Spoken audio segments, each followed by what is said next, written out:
James Turner for the untouchable, true school sports. Let's go, baby. Bow! Be careful what you wish for because it can become a reality. Yeah. The untouchable, true school sports empire. And y'all know the rest, man. Now listen, we got Pops here once again by popular demand. And this is a very important video because, I've been covering Gervonta Davis for a lot of years here on YouTube. I was here back when Tank was trying to fight Lomachenko was trying to fight Tank back in the day. And now the table's kind of turned. Tank was trying to fight Lomachenko. They sent a contract. Lomachenko really didn't seem too thrilled about fighting him right now. The Tank fanboys called it a duck. They say Lomachenko ducked Gervonta Davis.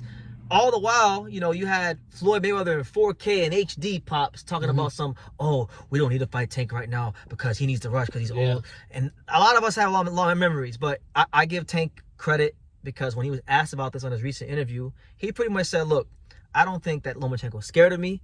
I feel as though he reached the point where he just can't get up for a fight in boxing anymore. And that's totally understandable. So I want to applaud Tank for the growth and the humility, because really and truthfully, I think if you left it down to both fighters, Tank would have fought Lomachenko back then if it was just his decision. Right. And I think Lomachenko would have fought Tank if it's just his decision. But unfortunately for boxing fans, that's not how it works. Tank has Leonard Ellerby and Al Heyman and people like that make his decisions, and Lomachenko got top rank. And all these people have different agendas, and that's the real reason why the fights don't happen. But Pops, what do you think about Tank's quotes? Do you think that Lomachenko ducked Tank? Do you disagree with Tank? What do you think about all this? I'm gonna say like this: the sentiments are the same for Tank. Tank's been saying for a while that he only wants so many fights, that he wants to retire, right? So what I'm getting at is there's a time when a fight is when you first come into boxing, you're hungry, you eat anything, you want every fight, anything you want. And when you get to that point, that level where you're making that money, you got everything, you become, I'm not gonna say complacent? Yeah, complacent, whatever. But you get to that point where you say, okay, enough. Lomachenko's already been, I'm not making excuses for him, he's been to the war, he's done this, he's done that. He's been waiting for this fight, that fight. And Tank is just saying to him, listen, I'm going to give this guy respect. You know why? Because and indirectly, he's basically saying the same thing. I feel the same way Lomachenko does. He's going to come out and say it, but that's what he's saying. I'm giving him respect because he's coming out here and he's lost interest because he's already done enough for boxing and he's happy with himself. So I don't think he's afraid of me.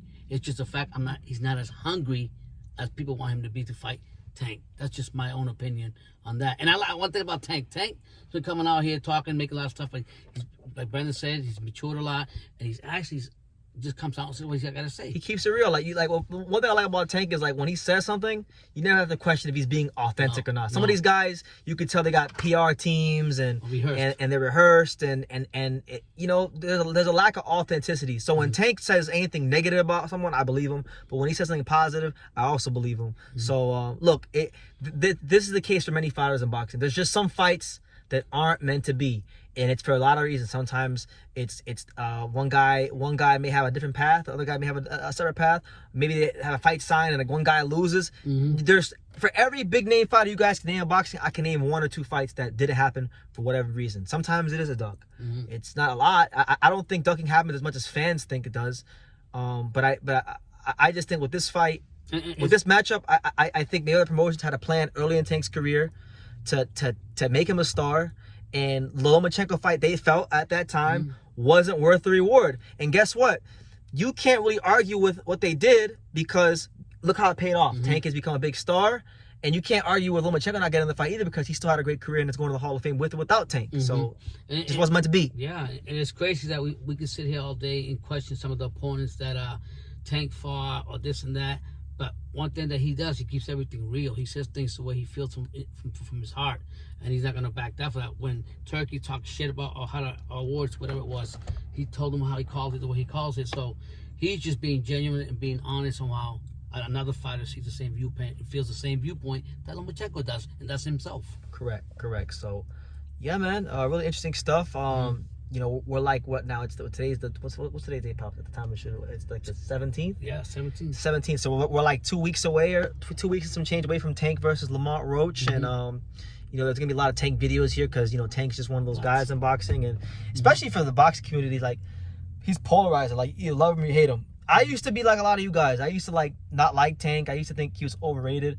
I even had a segment on the channel called the Gervonta Davis Witness Protection Program because I once felt like a lot of you guys. But then, you know, all the guys that you guys call the best, like Shakur, like Devin, like Ryan, they all want to fight guys that Tank already beat. Yeah. And they're good opponents for those guys, but they're not a good opponent for Tank. So what I realized is that a lot of the boxing fans, without even realizing it, are saying that Tank is the best. And you know what? I'll come to the point where I think that if Tank, I feel like if Tank continues to develop and conditioning wise get to where he needs to be, that he'll beat all these guys, honestly. And I think those fights will happen soon. But I also personally think that he doesn't really give a fuck if he fights him or not, because that's who he is. That's his own shell of himself. He's gonna tell you the way it is, how it's gonna be, and if it happens, it happens. If it doesn't, fuck it, 2 tears in the bucket. It is what it is. And that's what I say about Tank. Just knock him out. Put him out. I don't want to hear it's not Shakur or this one. All they do is fucking talk. Teal. All they do is fucking talk. My thing is this. You guys can say, oh, Tank hasn't fought nobody, but what's funny is like Tiafimo and Shakur and Devin, they've had times in their careers where they fought, not my words, but your words, quote unquote nobodies, and they don't always look the most sensational against these nobodies. But Tank, every time he fight one of these nobodies, they get treated as such. So, you know, look, at the end of the day, I want to see the same fight you guys want to see. I want to see him fight Shakur. I want to see him fight Devin. I want to see a Ryan rematch if possible. I want to see Keyshawn Davis, which has now emerged as a big fight. Oh, man. And my thing is, like, I know that, you know, it's not just, it's like, if I wish boxing were as simple as, hey, you want to fight me, I want to fight you? Yes, but it's not. I know people hate hearing it, but there is a business of boxing, and those things have to line up, because if they don't line up, the fights will not happen. True. You know, so that's just what it is. But that's the news, guys. Tank is pretty much telling you guys, the Tank fanboys, keeping it real, that you're wrong. That you're wrong. Lomachenko is not ducking Tank. Yeah. And you know what? Like as I've gotten older and as I've understood boxing more, even as I've understood Tank and Tank's career a little more, I don't even think Tank, like, you could say that maybe the promotions protected him from Lomachenko, but I don't think Tank protected. I don't think Tank ducked Lomachenko. I felt like he was told to say certain things. Yeah. And I think, listen, man, that man is from not just Baltimore.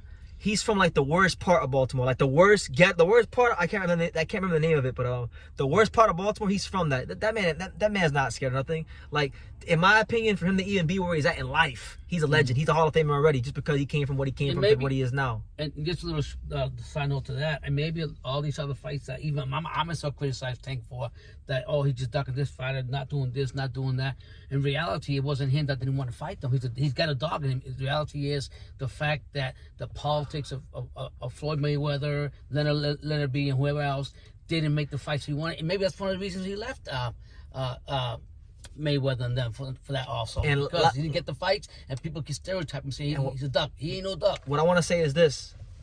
There's all this pressure being put on him to make the fights, but where's that pressure on Devin and Shakur, and all these guys to make the fights? I mean, look at Tio. I like Tio. He's one of South Florida's very own. Tio won't even fight the motherfuckers in-house with Top Rank. He won't even fight Brian Norman Jr. He was offered the fight, turned it down. He won't even fight, like, just Subriel Matias. Yeah, so, like, it's not just, it takes two to tango. So it's not just Tank. Yes, he's the A side. Yes, he's the money guy. But it also takes some humbling from the B sides to make the fight come together, to give the boxing fans what they want to see. Even me, like, I'm very adamant, and I've been mad about this for years, and I'm still mad to this day. I commented on some of this TV show, whatever. I told him, I said, listen, I don't want to hear fucking shit about Shakur, okay? Shakur doesn't want to, that's why I like, Abdullah Mason. That's why I like him. You know why? Because he ain't trying to be a best friends with anybody. He says, I'm gonna, whatever that quote he made on Instagram, I'm gonna like you, I don't care, I'm not here to like you. I'm here to get in the ring and fight you. And that's what I like to see, a fighter like that that's gonna go out there and fight you regardless of what it is. And I don't see that from Shakur. I wish him the best in the other fighters, but I don't see that from some of these fighters out here. They don't. The jury's still out. Yeah, like you don't want, like right now, Keyshawn Davis won, right? He got a belt, right? But they're not going to fight each other because they both go to lunch together. I don't know. Whatever the case may be. I'm just saying it's not right. You're hurting the fan. You're hurting the sport by doing that. And I will say what Tyson says. You can still be friends and make business. I hear you, Pops. But listen, that's the video, guys. You guys let us know what you think. If you agree, disagree, everything else in between, leave your comments down below. Make sure you guys take the time to subscribe. And like I say in every single one of these videos, you can love me or you can hate me. But I'm just a kid from Didnt. So until next time, take your ass. Thank you for watching another video on the untouchable True School Sports Empire. For more great boxing content just like this, make sure you guys click right over here. Keep watching my boy BT put on the best interviews out here.